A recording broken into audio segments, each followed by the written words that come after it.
Sir ಎಲ್ಲಿ ಇದ್ದಾಗ ಆಗಿದ್ದರೂ ಕೂಡ ಒಬ್ಬ IPS ಅಧಿಕಾರಿ ಈ ಕೃತ್ಯನ ಮಾಡಬಾರ್ದಾಗಿತ್ತು. ಅದರಲ್ಲೂ ಕೂಡ ರಾಷ್ಟ್ರೀಯ ಧ್ವಜದ ಅಡಿಯಲ್ಲಿ ಅವರ ಚೇಂಬರ್ನಲ್ಲಿ ಅದಕ್ಕೊಂದು ಪಾವಿತ್ರ್ಯತೆ ಇದೆ.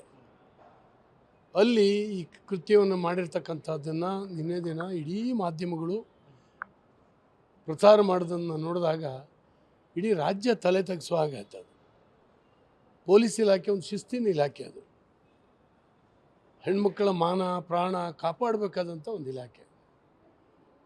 ಅದಕ್ಕೆ ಚ್ಯುತಿಯಾಗಿದೆ ಈ ಕೃತ್ಯ.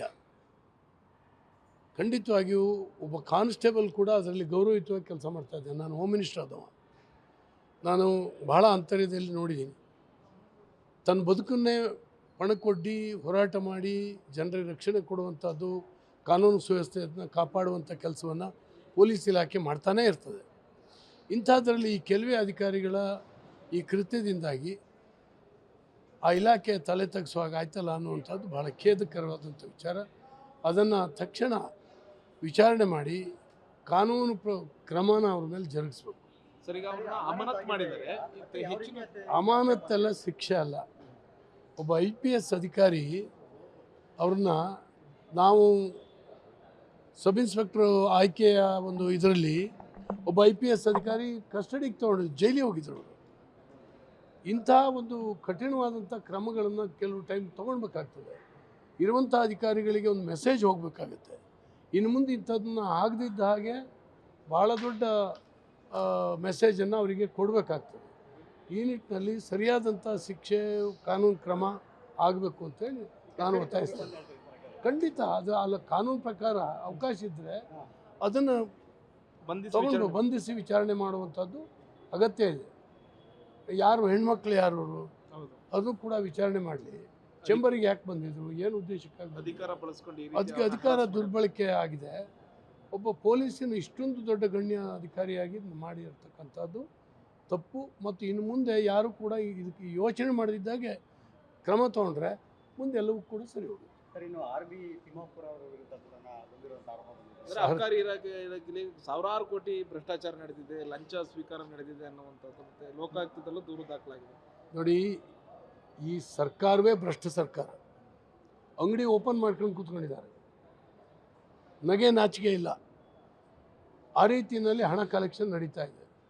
ಅವರು ಅಲ್ಲದಿದ್ದರೆ ಅವ್ರ ಮಕ್ಕಳು ಮಾಡ್ತಾ ಇದ್ದಾರೆ. ಬೇಕಾದಷ್ಟು ಈಗಾಗಲೇ ಸಮಜಾಯಿಸಿ ಹೇಳ್ಬೋದು, ನನ್ನಿಂದ ಏನೂ ಆಗಲ್ಲ ಅಂತೇಳಿ. ಈಗಾಗಲೇ ಅಧಿಕಾರಿಗಳು ಮಾತಾಡಿದ್ದಾರೆ, ಅದೆಲ್ಲ ಕೂಡ ರೆಕಾರ್ಡು ಉಲ್ಲೇಖ ಆಗಿದೆ. ಹಾಗಾಗಿ ಅವ್ರಿಗೆ ಆತ್ಮಗೌರವ ಇದ್ದರೆ ಅವರು ರಾಜೀನಾಮೆ ಕೊಟ್ಟು ಹೋಗಬೇಕು. ಇಲ್ಲ ಸರ್ಕಾರಕ್ಕೆ ಮಾನ ಮರ್ಯಾದೆ ಇದ್ದರೆ ಅವ್ರನ್ನ ಕೈ ಬಿಡಬೇಕು. ಮತ್ತು ಇದು ಎಲ್ಲರೂ ಸೇರಿ ಮಾಡಿರ್ತಕ್ಕಂಥದ್ದು. ನಿನ್ನೆ ನಮ್ಮ ಅಪೋಸಿಷನ್ ಲೀಡರ್ ಹೇಳಿದ್ದಾರೆ, ಅಸ್ಸಾಂ ಚುನಾವಣೆ ಬೇರೆ ಬೇರೆ ಚುನಾವಣೆಗೆ ಇಲ್ಲಿಂದ ಹಣ ತೊಗೊಂಡು ಹೋಗ್ಲಿಕ್ಕಾಗಿ ಈ ರೀತಿ ಸುಲಿಗೆ ಮಾಡುವಂಥ ಕೆಲಸವನ್ನು ಮಾಡಿದ್ದಾರೆ. ಆದ್ದರಿಂದ ಹೆಚ್ಚು ಕಮ್ಮಿ ಭಾಳಷ್ಟು ಇಲಾಖೆಯಲ್ಲಿ ಇದಾಗಿದೆ. ಇದೊಂದು ಆಕಸ್ಮಿಕ ಸಿಕ್ಕಾಕೊಂಡಿದ್ದಾರೆ, ತಕ್ಷಣ ಕ್ರಮ ತಗೊಂಡು. ಸರ್, ಈಗ GBA ಚುನಾವಣೆ, ಸ್ಥಳೀಯ ಚುನಾವಣೆಗಳಲ್ಲಿ ಮತಯಂತ್ರದ ಬದಲು ಮತಪತ್ರವನ್ನು ಬಳಕೆ ಮಾಡಬೇಕು ಅನ್ನುವಂಥ ನಿರ್ಧಾರ ಆಗಿದೆ. GBA ಚುನಾವಣೆ ಮತಪತ್ರದ ಮೂಲಕವೇ ಆಗುತ್ತೆ ಅನ್ನುವಂಥದ್ದು ಹೇಳಿದ್ದಾರೆ. ಚುನಾವಣಾ ಕಮಿಷನ್ ನಿರ್ಧಾರ ಮಾಡಬೇಕಾಗತ್ತೆ. ಇನ್ನೊಂದು ನಿರ್ಧಾರ ಮಾಡಿ ಅನೌನ್ಸ್ ಮಾಡಬೇಕು. ಮಾಡಿದಾರಲ್ವಾ? ರಾಜ್ಯ ಚುನಾವಣಾ ಆಯೋಗ ಮಾಡಿರ್ಬೋದು, ನಡೀಲಿಲ್ಲ. ಅದು ಆಗಬಾರ್ದು ಅಂತ ಎಲ್ಲೂ ಇಲ್ಲ. ಆದರೆ ಸುಲಭ ಕೌಂಟಿಂಗಿಗೆ ಇದಕ್ಕೆ ನಾವು ಎಷ್ಟೋ ವರ್ಷದಿಂದ ಕೌಂಟಿಂಗ್ ಹಾಲ್ನಲ್ಲಿ ಕೂತಿದ್ದೀವಿ. ನಾವು ಭಾಳಷ್ಟು ಎಡವಟ್ಟುಗಳಾಗ್ತದೆ. ಆದರೆ ಈ ಎಲೆಕ್ಟ್ರಾನಿಕ್ ಮತಯಂತ್ರದಲ್ಲಿ ಆ ರೀತಿ ಎಡವಟ್ಟುಗಳಾಗಲಿಕ್ಕೆ ಸಾಧ್ಯನೇ ಇಲ್ಲ. ಆ ಮತಯಂತ್ರ ಬಂದ್ರ ಮೇಲೆ ಎಲ್ಲರೂ ಕೂಡ ಹ್ಯಾಪಿ ಆಗಿದ್ರು. ರಾಜಕೀಯ ಪಕ್ಷಗಳು, ಎಲ್ಲ ರಾಜಕೀಯ ಪಕ್ಷಗಳ ಕಾರ್ಯಕರ್ತರು ಕೂಡ ಸಂತೋಷ ಆಗಿದ್ರು. ಇದನ್ನು ಬಂದು ಇದು ಒಳ್ಳೆಯದಾಯ್ತಪ್ಪ ಅಂತೇಳಿ. ಮತ್ತು ಎಲ್ಲದಿಂದ ತೋಳ್ಬಲ, ಹಣಬಲ, ಇದರಿಂದ ಅದನ್ನ ರಿಗ್ಗಿಂಗ್ ಮಾಡಿಸುವಂಥದ್ದು ಇದೆಯಲ್ಲ, ಅದು ಸುಲಭ ಈ ಬ್ಯಾಲೆಟ್ ಪೇಪರ್ಗಳಲ್ಲಿ. ಸರ್, ಈಗ ನೀವು UM ಮಿಷನ್ನೇ ನೀವು ಬದಲಾಯಿಸ್ತಿದ್ರಿ, ನಿಮಗೆ ಬೇಕಾದಂಗೆ ಮಾಡ್ಕೊಂತಿದ್ರಿ, ನಿಮಗೆ ಬೇಕಾದಂಗೆ ತಿರ್ಸ್ಕೊಂತಿದ್ರಿ, ಇಂತೆಲ್ಲ ಆರೋಪ ಇದರಿಂದ ಇದೊಂದು ಆಗೇ ಬಿಡಲಿ ಅನ್ನೋ. EVM ಮಿಷನ್ನು ಫಾಲ್ಟ್ ಅಂತ ಹೇಳಿ ಅವ್ರಿಗೆ ಪ್ರೂವ್ ಮಾಡಲಿಕ್ಕೆ ಆಗಲಿಲ್ಲ. ಒಟ್ಟು ಸುಮ್ಮನೆ ಹೇಳ್ತಾ ಓಡಾಡ್ತಾ ಇದ್ರು. ಇದುವರೆಗೂ ಕೂಡ ಅವ್ರು ಚಾಲೆಂಜ್ ಮಾಡಿದ್ರಲ್ಲ, ಎಲೆಕ್ಷನ್ ಕಮಿಷನ್ ಚಾಲೆಂಜ್ ಮಾಡ್ತು, ಬನ್ನಿ ನೀವು ಪ್ರೂವ್ ಮಾಡಿರಿ ಅಂತೇಳಿ. ಪ್ರೂವ್ ಮಾಡಲಿಕ್ಕೆ ಸಾಧ್ಯ ಆಗಲಿಲ್ಲ. ಸುಮ್ಮನೆ ಜನರಿಗೆ ತಪ್ಪು ದಾರಿಯನ್ನು ಹಿಡಿಸುವಂಥ ಕೆಲಸ ಮಾಡ್ತಾಯಿದ್ದಾರೆ. ನಮ್ಮ ದೇಶದಿಂದ EVM ಮಿಷನ್ಗಳನ್ನು ತಗೊಂಡೋಗಿ ಬೇರೆ ಬೇರೆ ರಾಷ್ಟ್ರಗಳು ಈ ವೋಟಿಂಗ್ ಇದರಲ್ಲೇ ಅಳವಡಿಸ್ಕೊಂಡಿದ್ದಾವೆ. ಹಾಗಾಗಿ ಇ ವಿ ಎಮ್ ಮಿಷನ್ನಲ್ಲಿ ಏನೂ ಫಾಲ್ಟ್ ಇರಲಿಲ್ಲ. ಆದರೆ ಇವರು ಅನಾವಶ್ಯಕವಾಗಿ ಇದನ್ನು ಮಾಡಿದ್ದಾರೆ. ಆಗಲಿ, ಒಂದು ಎಲೆಕ್ಷನ್ ಆಗಲಿ. ಸರ್, ದೇಶದಲ್ಲಿ ಯುವ ಸಾರಥ್ಯವನ್ನು ಇವತ್ತು ನಿತಿನ್ ವಹಿಸ್ಕೊತಾ ಇದ್ದಾರೆ ಬಿಜೆಪಿಯಿಂದ.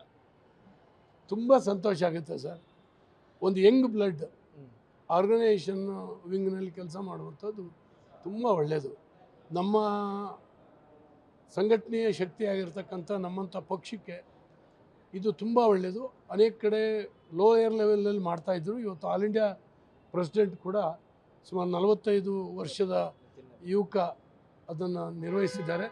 ತುಂಬ ಸಕ್ರಿಯವಾಗಿ ಇಡೀ ದೇಶದಾದ್ಯಂತ ಪ್ರವಾಸ ಮಾಡಬೇಕಾಗ್ತದೆ, ಸಮಯ ಕೊಡಬೇಕಾಗ್ತದೆ. ನಮ್ಮ ಪಕ್ಷದಲ್ಲಿ ಅಧ್ಯಕ್ಷ ಅನ್ನುವಂಥದ್ದು ಒಂದು ಹುದ್ದೆ ಅಲ್ಲ, ಅದೊಂದು ಹೊಣೆಗಾರಿಕೆ. ಹಾಗಾಗಿ ಆ ಹೊಣೆಗಾರಿಕೆಯನ್ನು ಸಮರ್ಥವಾಗಿ ನಿಭಾಯಿಸಲಿಕ್ಕೆ ಈ ದೇಶದಲ್ಲಿ ರಾಷ್ಟ್ರೀಯವಾದಿ ಸಿದ್ಧಾಂತದ BJPಯನ್ನು ಹೆಚ್ಚು ಸುದೃಢವಾಗಿ ಕಟ್ಟಲಿಕ್ಕೆ ಖಂಡಿತವಾಗೂ ಹೊಸ ಅಧ್ಯಕ್ಷರ ಆಯ್ಕೆ ತುಂಬ ಒಳ್ಳೆಯದು ಅಂತ ರಾಜ್ಯದಲ್ಲೂ ಕೂಡ ಯುವ ನಾಯಕತ್ವ ಮುಂದುವರಿಯುತ್ತೆ ಸರ್. 2022 ಕೂಡ ಈಗ ವಿಜೇಂದ್ರ ನಾಯಕತ್ವವಾಗಿದ್ದಾರೆ, ಅಧ್ಯಕ್ಷರಾಗಿದ್ದಾರೆ. ಎಲ್ಲರೂ ಕೂಡ ಬದಲಾವಣೆ ಮಾಡಬೇಕು ಚರ್ಚೆ ಕೂಡ ನಡೀತಾ ಇದೆ ರಾಜ್ಯ ಬಿಜೆಪಿ. ಅದಕ್ಕೆ ಆ ಬಗ್ಗೆ ನಮ್ಮ ಡೆಲ್ಲಿಯ ಹಿರಿಯರು, ರಾಜ್ಯದ ಹಿರಿಯರು ಕೂತು ನಿರ್ಧಾರ ಮಾಡ್ತಾರೆ. ಈಗಂತೂ ಅವರೇ ಇದ್ದಾರೆ, ಮುಂದುವರಿತಾ ಇದ್ದಾರೆ. ಮುಂದೆ ಕೂಡ ಅದರ ನಿರ್ಧಾರ ನಮ್ಮ ಹಿರಿಯರು ಕೂತು ನಿರ್ಧಾರ ಮಾಡ್ತಾರೆ. ಸರ್, ಎಲ್ಲಿ ಇದ್ದಾಗ ಆಗಿದ್ದರೂ ಕೂಡ ಒಬ್ಬ IPS ಅಧಿಕಾರಿ ಈ ಕೃತ್ಯನ ಮಾಡಬಾರ್ದಾಗಿತ್ತು. ಅದರಲ್ಲೂ ಕೂಡ ರಾಷ್ಟ್ರೀಯ ಧ್ವಜದ ಅಡಿಯಲ್ಲಿ ಅವರ ಚೇಂಬರ್ನಲ್ಲಿ ಅದಕ್ಕೊಂದು ಪಾವಿತ್ರ್ಯತೆ ಇದೆ. ಅಲ್ಲಿ ಈ ಕೃತ್ಯವನ್ನು ಮಾಡಿರ್ತಕ್ಕಂಥದ್ದನ್ನು ನಿನ್ನೆ ದಿನ ಇಡೀ ಮಾಧ್ಯಮಗಳು ಪ್ರಚಾರ ಮಾಡೋದನ್ನು ನೋಡಿದಾಗ ಇಡೀ ರಾಜ್ಯ ತಲೆ ತಗ್ಗಿಸುವ ಹಾಗಾಯ್ತು. ಅದು ಪೊಲೀಸ್ ಇಲಾಖೆ ಒಂದು ಶಿಸ್ತಿನ ಇಲಾಖೆ. ಅದು ಹೆಣ್ಮಕ್ಕಳ ಮಾನ ಪ್ರಾಣ ಕಾಪಾಡಬೇಕಾದಂಥ ಒಂದು ಇಲಾಖೆ. ಅದಕ್ಕೆ ಚ್ಯುತಿಯಾಗಿದೆ ಈ ಕೃತ್ಯ. ಖಂಡಿತವಾಗಿಯೂ ಒಬ್ಬ ಕಾನ್ಸ್ಟೇಬಲ್ ಕೂಡ ಅದರಲ್ಲಿ ಗೌರವಯುತವಾಗಿ ಕೆಲಸ ಮಾಡ್ತಾಯಿದ್ದೆ. ನಾನು ಹೋಮ್ ಮಿನಿಸ್ಟರ್ ಆದವ. ನಾನು ಬಹಳ ಅಂತರ್ಯದಲ್ಲಿ ನೋಡಿದ್ದೀನಿ. ತನ್ನ ಬದುಕನ್ನೇ ಪಣಕ್ಕೊಡ್ಡಿ ಹೋರಾಟ ಮಾಡಿ ಜನರಿಗೆ ರಕ್ಷಣೆ ಕೊಡುವಂಥದ್ದು, ಕಾನೂನು ಸುವ್ಯವಸ್ಥೆಯನ್ನು ಕಾಪಾಡುವಂಥ ಕೆಲಸವನ್ನು ಪೊಲೀಸ್ ಇಲಾಖೆ ಮಾಡ್ತಾನೇ ಇರ್ತದೆ. ಇಂಥದ್ರಲ್ಲಿ ಈ ಕೆಲವೇ ಅಧಿಕಾರಿಗಳ ಈ ಕೃತ್ಯದಿಂದಾಗಿ ಆ ಇಲಾಖೆ ತಲೆ ತಗ್ಗಿಸುವಾಗ ಆಯ್ತಲ್ಲ ಅನ್ನುವಂಥದ್ದು ಭಾಳ ಖೇದಕರವಾದಂಥ ವಿಚಾರ. ಅದನ್ನು ತಕ್ಷಣ ವಿಚಾರಣೆ ಮಾಡಿ ಕಾನೂನು ಕ್ರಮನ ಅವ್ರ ಮೇಲೆ ಜರುಗಿಸ್ಬೇಕು. ಸರ್, ಈಗ ಅವ್ರನ್ನ ಅಮಾನತ್ ಮಾಡಿದ್ದಾರೆ.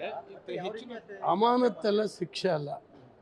ಒಬ್ಬ IPS ಅಧಿಕಾರಿ ಅವ್ರನ್ನ ನಾವು ಸಬ್ ಇನ್ಸ್ಪೆಕ್ಟ್ರು ಆಯ್ಕೆಯ ಒಂದು ಇದರಲ್ಲಿ ಒಬ್ಬ IPS ಅಧಿಕಾರಿ ಕಸ್ಟಡಿಗೆ ತೊಗೊಂಡು ಜೈಲಿಗೆ ಹೋಗಿದ್ರು. ಅವರು ಇಂಥ ಒಂದು ಕಠಿಣವಾದಂಥ ಕ್ರಮಗಳನ್ನು ಕೆಲವು ಟೈಮ್ ತೊಗೊಳ್ಬೇಕಾಗ್ತದೆ. ಇರುವಂಥ ಅಧಿಕಾರಿಗಳಿಗೆ ಒಂದು ಮೆಸೇಜ್ ಹೋಗಬೇಕಾಗತ್ತೆ. ಇನ್ನು ಮುಂದೆ ಇಂಥದ್ದನ್ನ ಆಗದಿದ್ದ ಹಾಗೆ ಭಾಳ ದೊಡ್ಡ ಮೆಸೇಜನ್ನು ಅವರಿಗೆ ಕೊಡಬೇಕಾಗ್ತದೆ. ಈ ನಿಟ್ಟಿನಲ್ಲಿ ಸರಿಯಾದಂಥ ಶಿಕ್ಷೆ, ಕಾನೂನು ಕ್ರಮ ಆಗಬೇಕು ಅಂತೇಳಿ ನಾನು ಒತ್ತಾಯಿಸ್ತೇನೆ. ಖಂಡಿತ ಅದು ಅಲ್ಲ, ಕಾನೂನು ಪ್ರಕಾರ ಅವಕಾಶ ಇದ್ದರೆ ಅದನ್ನು ತಗೊಂಡು ಬಂಧಿಸಿ ವಿಚಾರಣೆ ಮಾಡುವಂಥದ್ದು ಅಗತ್ಯ ಇದೆ. ಯಾರು ಹೆಣ್ಮಕ್ಳು ಯಾರು ಅದು ಕೂಡ ವಿಚಾರಣೆ ಮಾಡಲಿ. ಚೇಂಬರಿಗೆ ಯಾಕೆ ಬಂದಿದ್ರು, ಏನು ಉದ್ದೇಶಕ್ಕಾಗಿ ಅಧಿಕಾರ ಬಳಸ್ಕೊಂಡು ಅದಕ್ಕೆ ಅಧಿಕಾರ ದುರ್ಬಳಕೆ ಆಗಿದೆ. ಒಬ್ಬ ಪೊಲೀಸಿನ ಇಷ್ಟೊಂದು ದೊಡ್ಡ ಗಣ್ಯ ಅಧಿಕಾರಿಯಾಗಿ ಮಾಡಿರ್ತಕ್ಕಂಥದ್ದು ತಪ್ಪು. ಮತ್ತು ಇನ್ನು ಮುಂದೆ ಯಾರು ಕೂಡ ಇದಕ್ಕೆ ಯೋಚನೆ ಮಾಡದಿದ್ದಾಗೆ ಕ್ರಮ ತೊಗೊಂಡ್ರೆ ಮುಂದೆ ಎಲ್ಲವೂ ಕೂಡ ಸರಿ ಹೋಗುತ್ತೆ. ಸರ್, ಇನ್ನು RB ತಿಮ್ಮಾಪುರ ಅವರ ವಿರುದ್ಧ ಕೂಡ ಬಂದಿರುವಂಥ ಆರೋಪ ಬಂದಿದೆ. ಅಬಕಾರಿ ಇಲಾಖೆಯಲ್ಲಿ ಸಾವಿರಾರು ಕೋಟಿ ಭ್ರಷ್ಟಾಚಾರ ನಡೆದಿದೆ, ಲಂಚ ಸ್ವೀಕಾರ ನಡೆದಿದೆ ಅನ್ನುವಂಥದ್ದು ಮತ್ತೆ ಲೋಕಾಯುಕ್ತದಲ್ಲೂ ದೂರು ದಾಖಲಾಗಿದೆ. ನೋಡಿ, ಈ ಸರ್ಕಾರವೇ ಭ್ರಷ್ಟ ಸರ್ಕಾರ. ಅಂಗಡಿ ಓಪನ್ ಮಾಡ್ಕೊಂಡು ಕೂತ್ಕೊಂಡಿದ್ದಾರೆ, ನಗೆ ನಾಚಿಕೆ ಇಲ್ಲ. ಆ ರೀತಿಯಲ್ಲಿ ಹಣ ಕಲೆಕ್ಷನ್ ನಡೀತಾ ಇದೆ. ಅವರಲ್ಲದಿದ್ದರೆ ಅವ್ರ ಮಕ್ಕಳು ಮಾಡ್ತಾ ಇದ್ದಾರೆ. ಬೇಕಾದಷ್ಟು ಈಗಾಗಲೇ ಸಮಜಾಯಿಸಿ ಹೇಳ್ಬೋದು, ನನ್ನಿಂದ ಏನೂ ಆಗಲ್ಲ ಅಂತೇಳಿ.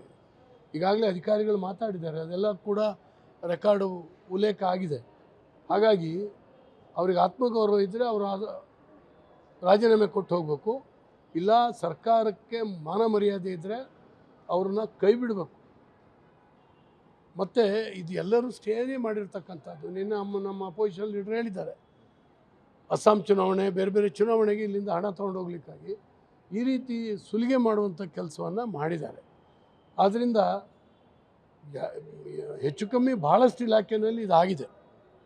ಇದೊಂದು ಆಕಸ್ಮಿಕ ಸಿಕ್ಕಾಕೊಂಡಿದ್ದಾರೆ, ತಕ್ಷಣ ಕ್ರಮ ತಗೊಂಡು. ಸರ್, ಈಗ GBA ಚುನಾವಣೆ, ಸ್ಥಳೀಯ ಚುನಾವಣೆಗಳಲ್ಲಿ ಮತಯಂತ್ರದ ಬದಲು ಮತಪತ್ರವನ್ನು ಬಳಕೆ ಮಾಡಬೇಕು ಅನ್ನುವಂಥ ನಿರ್ಧಾರ ಆಗಿದೆ. GBA ಚುನಾವಣೆ ಮತಪತ್ರದ ಮೂಲಕವೇ ಆಗುತ್ತೆ ಅನ್ನುವಂಥದ್ದು ಹೇಳಿದ್ದಾರೆ. ಚುನಾವಣಾ ಕಮಿಷನ್ ನಿರ್ಧಾರ ಮಾಡಬೇಕಾಗುತ್ತೆ, ಇನ್ನೊಂದು ನಿರ್ಧಾರ ಮಾಡಿ ಅನೌನ್ಸ್ ಮಾಡಬೇಕು. ಮಾಡಿದಾರಲ್ವಾ? ರಾಜ್ಯ ಚುನಾವಣಾ ಆಯೋಗ ಮಾಡಿರ್ಬೋದು, ನಡೀಲಿಲ್ಲ, ಅದು ಆಗಬಾರ್ದು ಅಂತ ಎಲ್ಲೂ ಇಲ್ಲ. ಆದರೆ ಸುಲಭ ಕೌಂಟಿಂಗಿಗೆ, ಇದಕ್ಕೆ ನಾವು ಎಷ್ಟೋ ವರ್ಷದಿಂದ ಕೌಂಟಿಂಗ್ ಹಾಲ್ನಲ್ಲಿ ಕೂತಿದ್ದೀವಿ ನಾವು, ಭಾಳಷ್ಟು ಎಡವಟ್ಟುಗಳಾಗ್ತದೆ. ಆದರೆ ಈ ಎಲೆಕ್ಟ್ರಾನಿಕ್ ಮತಯಂತ್ರದಲ್ಲಿ ಆ ರೀತಿ ಎಡವಟ್ಟುಗಳಾಗಲಿಕ್ಕೆ ಸಾಧ್ಯನೇ ಇಲ್ಲ. ಆ ಮತಯಂತ್ರ ಬಂದ್ರ ಮೇಲೆ ಎಲ್ಲರೂ ಕೂಡ ಹ್ಯಾಪಿ ಆಗಿದ್ರು. ರಾಜಕೀಯ ಪಕ್ಷಗಳು, ಎಲ್ಲ ರಾಜಕೀಯ ಪಕ್ಷಗಳ ಕಾರ್ಯಕರ್ತರು ಕೂಡ ಸಂತೋಷ ಆಗಿದ್ರು, ಇದನ್ನು ಬಂದು ಇದು ಒಳ್ಳೆಯದಾಯ್ತಪ್ಪ ಅಂತಂದು.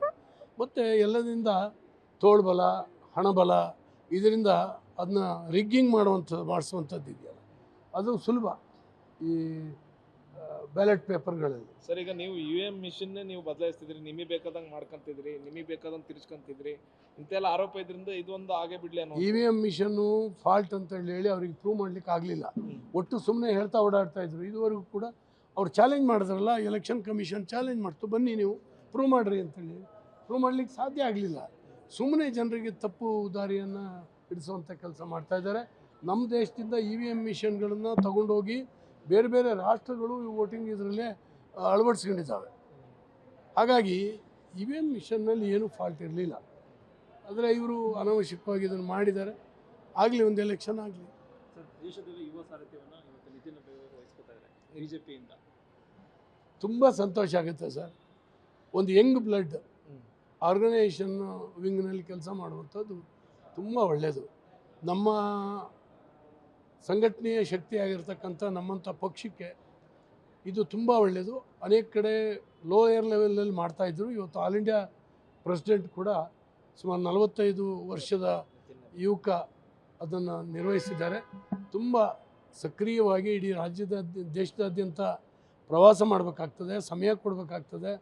ನಮ್ಮ ಪಕ್ಷದಲ್ಲಿ ಅಧ್ಯಕ್ಷ ಅನ್ನುವಂಥದ್ದು ಒಂದು ಹುದ್ದೆ ಅಲ್ಲ, ಅದೊಂದು ಹೊಣೆಗಾರಿಕೆ. ಹಾಗಾಗಿ ಆ ಹೊಣೆಗಾರಿಕೆಯನ್ನು ಸಮರ್ಥವಾಗಿ ನಿಭಾಯಿಸಲಿಕ್ಕೆ ಈ ದೇಶದಲ್ಲಿ ರಾಷ್ಟ್ರೀಯವಾದಿ ಸಿದ್ಧಾಂತದ BJPಯನ್ನು ಹೆಚ್ಚು ಸುದೃಢವಾಗಿ ಕಟ್ಟಲಿಕ್ಕೆ ಖಂಡಿತವಾಗೂ ಹೊಸ ಅಧ್ಯಕ್ಷರ ಆಯ್ಕೆ ತುಂಬ ಒಳ್ಳೆಯದು ಅಂತ.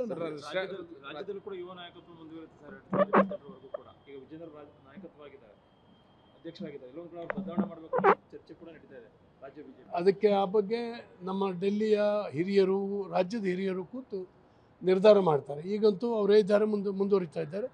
ಮುಂದೆ ಕೂಡ ಅದರ ನಿರ್ಧಾರ ನಮ್ಮ ಹಿರಿಯರು ಕೂತು ನಿರ್ಧಾರ ಮಾಡ್ತಾರೆ.